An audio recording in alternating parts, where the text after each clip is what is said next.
Today, we need to talk about something that should scare every single American, no matter where you fall politically. Congresswoman AOC is calling for the government to monitor independent media platforms. So, in other words, she wants to censor voices that don't align with the government-approved narrative. Independent thinkers, citizen journalists, podcasters, YouTubers, that's who she's targeting. So not for lying, but refusing to toe the line. Welcome to Nelly Miranda.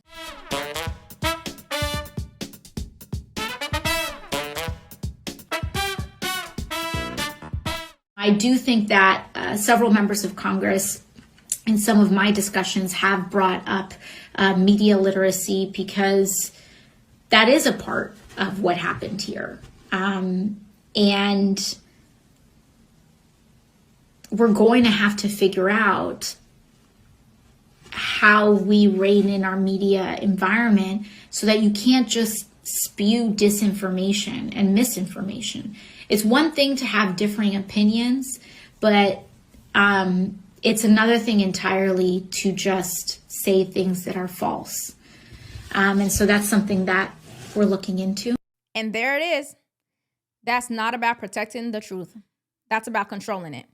Let's be clear. AOC didn't call for more transparency from government. She didn't demand accountability from legacy media, which routinely gets the facts wrong or blatantly lie with zero consequences. Instead, she wants to regulate the people who've been exposing their lies. This isn't about stopping falsehoods.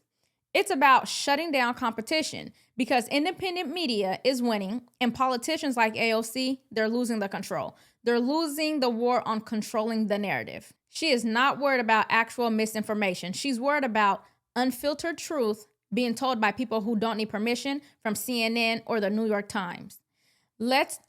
First of all, let's talk about the First Amendment for a second because clearly AOC skipped that class. The First Amendment states, Congress shall make no law respecting an establishment of religion or prohibiting the free exercise thereof, or abridging the freedom of speech or of the press, or the right of the people peaceably to assemble and to petition the government for a redress of grievances. Notice how it doesn't say freedom of corporate press or freedom of left-wing narratives. It says freedom of the press. Independent media is the press. Whether it's a guy with a podcast in his garage or a woman on YouTube breaking down corruption in her spare time, this is what the founders were protecting. The Constitution doesn't care if your opinions hurt AOC's feelings. And it certainly doesn't make exceptions just because someone in DC decides that your content is dangerous to the Republic.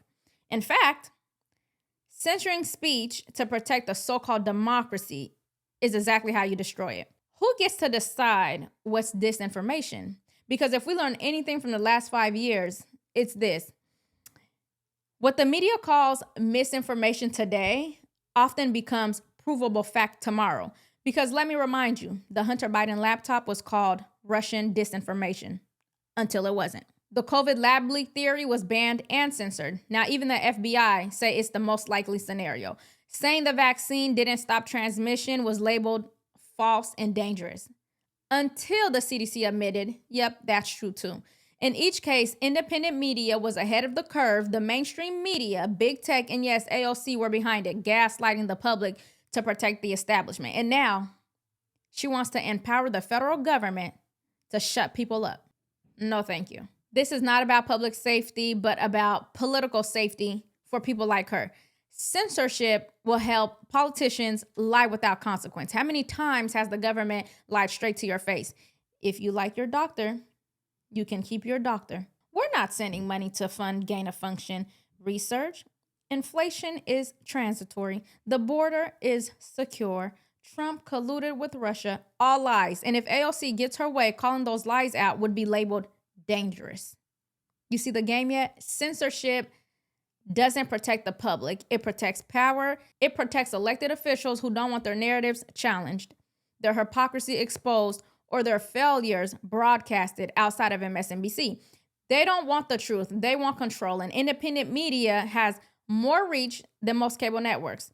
Millions of Americans now get their news from voices that aren't bought or paid for. And I think that terrifies them. They cannot compete with the truth, so instead they try to suppress it. And the moment that we let the government pick which truths are allowed, we lose the republic. So what are your thoughts on AOC's suggestion? Let me know in the comments, and as always, if honest commentary brings you value, please make sure you like and subscribe and tap the notification bell so you never miss an update. Thanks so much for watching this video, and I'll see you next time.